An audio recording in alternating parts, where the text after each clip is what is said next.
So I once again welcome you all on the session on the nutraceuticals, herbs as a health food. In the today's session, we are going to discuss the one of the drugs, that is the ginseng. So let us move towards the ginseng. So it is a type of herb consists of fork-shaped root. See the image. Look at the image. So you will understood what is mean by fork-shaped root, resembling the legs of the person, and that is the ginseng. Let us see the biological source of ginseng. So it is a dried root of Panax ginseng. That is also known as the Korean ginseng. Mainly, we are using the Korean ginseng. That is the Panax ginseng.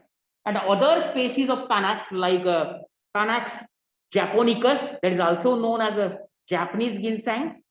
Then Panax pseudo ginseng, that is the Himalayan ginseng. Then Panax quinquefolius, that is also known as the American ginseng. Then Panax trifolius, also known as a dwarf ginseng, belonging to family Araliaceae. Mainly, the ginseng it is obtained from the dried roots of Panax ginseng belonging to family Araliaceae.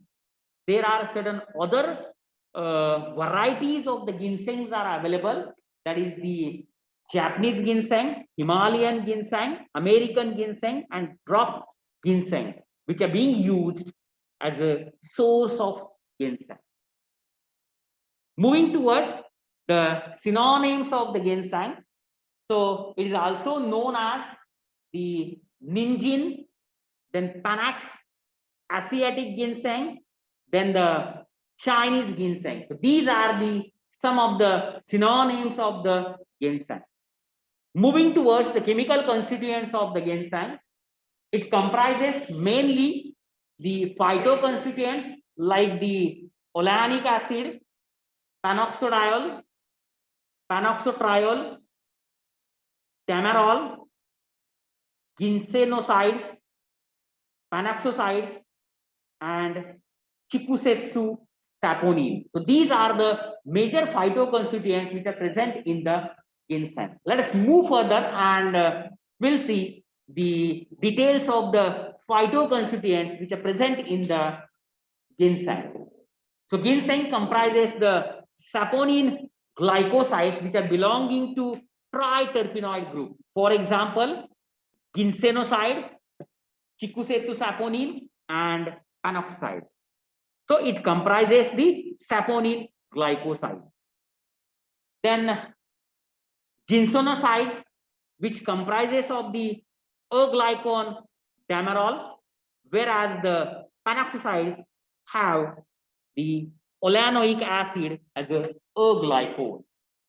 Furthermore, it comprises the large amount of starch, gum, some of the resins, and small amount of volatile oil. So it is a rich source of the starch.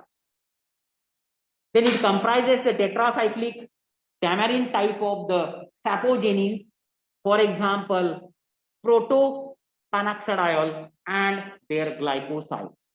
The other constituents which are present in the ginseng are traces of the polyacetylines, then sterols, polysaccharides, beta amylases, free sugar, choline, fats, and certain minerals.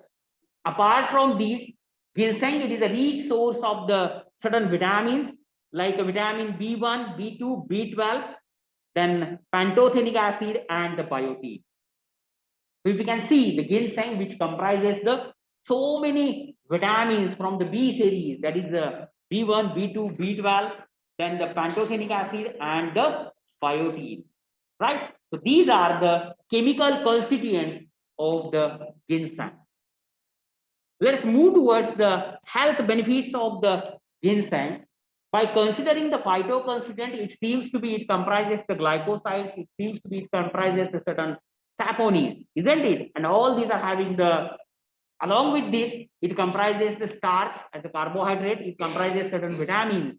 And by considering all these things, it is having the health benefits.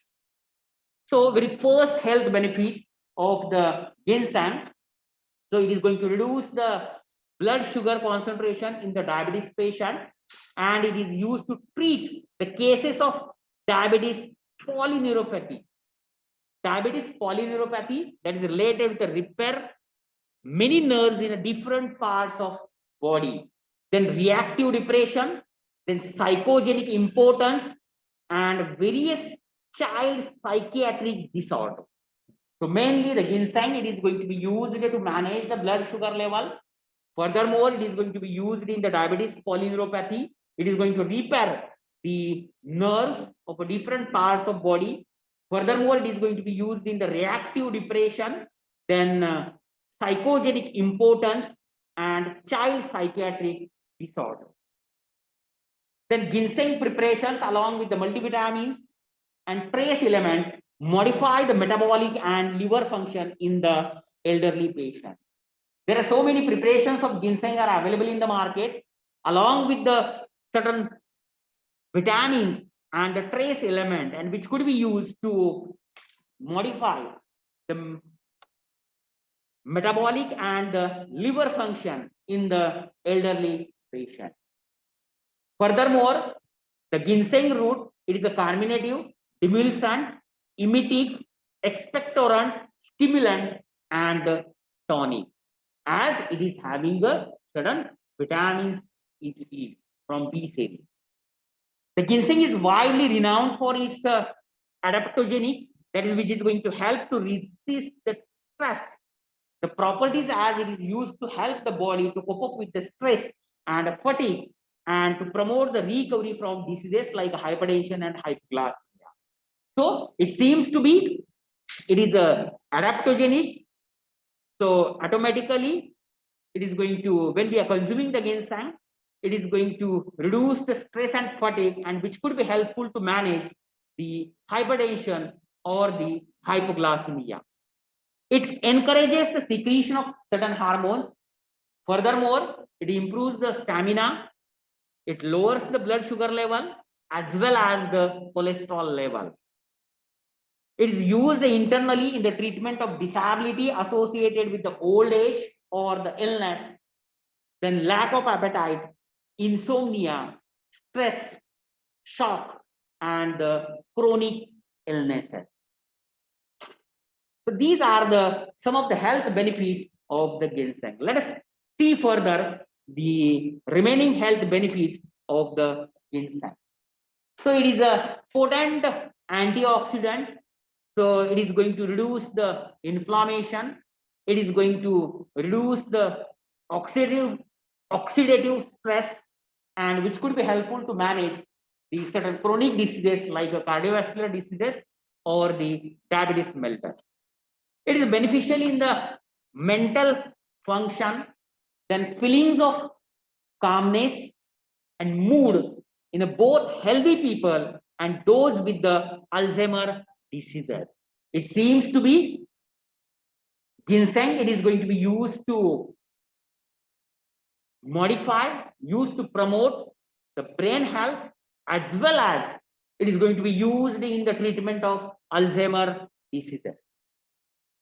It is going to improve the symptoms of the erectile dysfunction by decreasing the oxidative stress in a tissue and enhancing the blood flow in the penile muscle. So it is going to be used in the erectile dysfunction. It may strengthen the immune system, so it is going to boost the immunity of the patient in the case of cancer, and even enhance the effect of certain vaccination. So ginseng could be used in the management of the cancer, right? Then ginsenosides in the ginseng seem to regulate the inflammation. It provides the antioxidant protection and maintain the health of cells, which could help to decrease the risk of certain kinds of the cancer. So ginseng, it is going to be used in the treatment of the cancer. It is going to fight with the fatigue, enhance the physical activity by lowering the oxidative damage and increasing the energy production.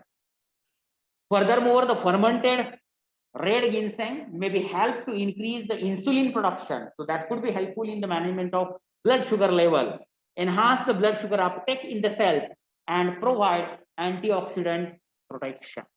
So these are the certain health benefits of the ginseng. Mainly, it is being used in the erectile dysfunction. It is going to reduce the oxidative stress.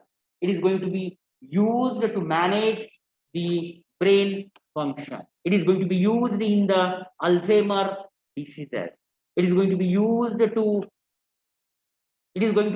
in the cardiovascular diseases as well as in the diabetes mellitus. Okay, so these are the certain health benefits of the ginseng. Let us move towards the dosage of the ginseng.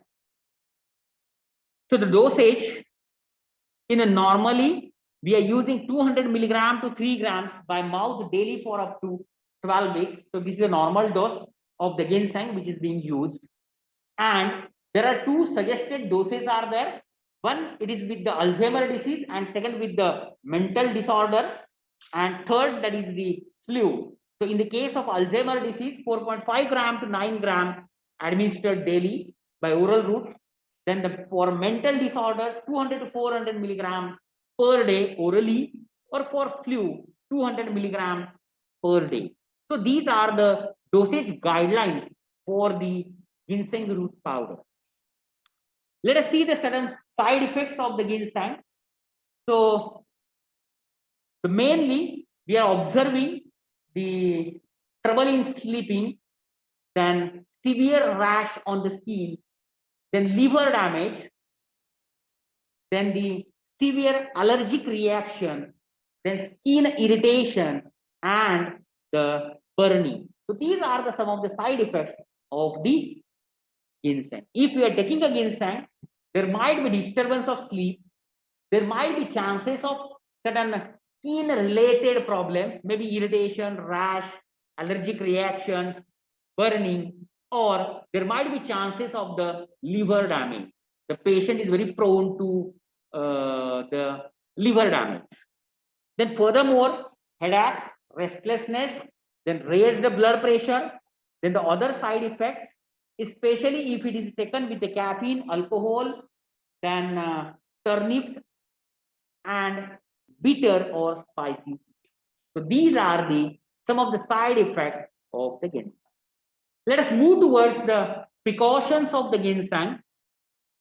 As now we are aware about the health benefits, we are aware about the side effects of the ginseng.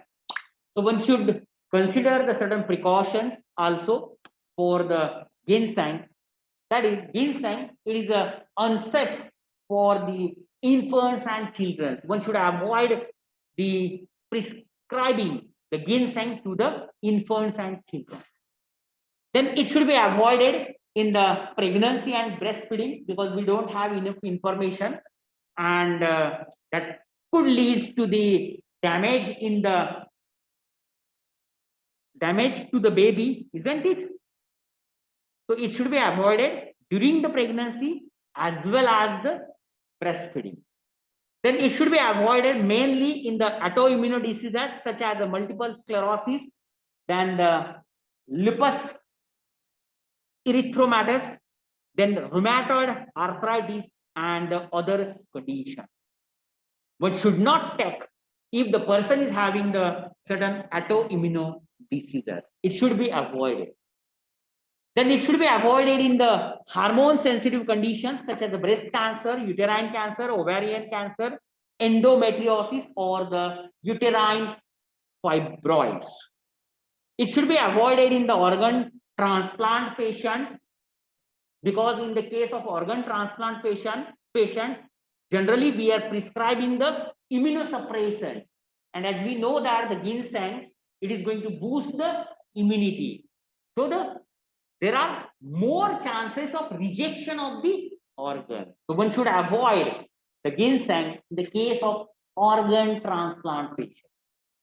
Then it should be avoided in the surgery, that is the bleeding conditions. Then it should be avoided in the suddenly heart diseases and it should be avoided if the person is having a trouble in the sleeping. So these are the certain precautions for the ginseng. Let's move towards the drug interactions of the ginseng. Around 6 drug interactions I have taken over here. All these are the major drug interactions. As you know the nervine stimulant. Maybe the caffeine, it is going to act as a stimulant, right? Similarly, the ginseng is also going to act as a stimulant. And if we combine the ginseng along with the caffeine, the stimulant effect might get increased. And that may lead to the risk of side effects like increase in heart rate and increase in the blood pressure. So one should avoid the combination of ginseng and certain stimulants like a caffeine. So ginseng speed up nervous system. So taking a Panax ginseng along with the caffeine might increase the risk for the side effects, including the increased heart rate and high blood pressure. Then second drug interaction, which is related to the insulin and anti-diabetic medications. You know that insulin as well as the anti-diabetic medications, they are going to reduce the blood sugar level. Then ginseng is also going to reduce the blood sugar level. If we are combining the ginseng with the anti-diabetic medications and the insulin, there is a severe decrease in the blood sugar level that may lead to the hypoglycemia, and one should monitor the blood sugar levels regularly. Then the third drug interaction, which is related with the MAO inhibitors like phenelzine, selegiline, and tranalcipromide. So taking a ginseng with the MAO might increase the risk of certain side effects such as anxiousness, headache, restlessness, and insomnia. So one should not prescribe the ginseng along with the MAO inhibitors. And the fourth drug interactions, which is related with the immunosuppressants. As you know that the ginseng, it is going to boost the immunity.